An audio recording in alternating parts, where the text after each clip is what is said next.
Trauma, whether mental, emotional, or spiritual, is often born out of physical, sexual, or verbal abuse.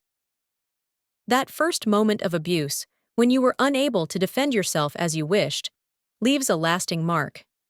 It shatters the vision of who you thought you could be and the future you believed you might have. It's the moment you became distanced from your inner child, the part of you that once felt whole and hopeful.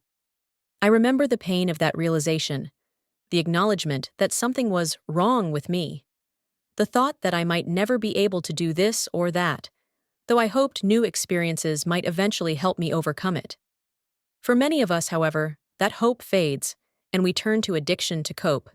Addiction isn't just about drugs or alcohol, it's anything you crave constantly to fill an inner emptiness, whether it's substances, money, power, or even the desire to always be better than others. It's an endless cycle, a merry-go-round. I know this because I was an alcoholic. I would wake up each morning feeling terrible and reach for a drink, thinking it might help. But no matter how much I drank, it was never enough to fill that hole. And when the pain overflowed, it came out as anger or despair, fueled by the hurt, shame, and guilt I carried deep inside. Addiction isn't the only culprit behind crime or conflict.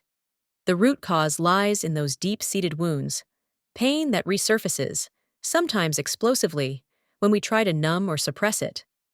The truth is, we can live in harmony and unity without giving up the lives we're accustomed to. But the first step is self-forgiveness. By forgiving ourselves, we begin to heal. We create space for that lost inner child to return to our hearts. And in welcoming that child back, we rediscover our sense of innocence, hope, and peace. The foundation for a better life, not just for ourselves, but for everyone around us. Here's how I would articulate what forgiveness does. 1. Forgiveness frees you from the past. When we hold on to resentment, anger, or guilt, we remain tethered to the very events and people that hurt us. Forgiving allows us to cut those cords and step into the present. 2. Forgiveness heals inner wounds. Unforgiven pain can fester into shame, self-doubt, or anger. Forgiving doesn't mean forgetting.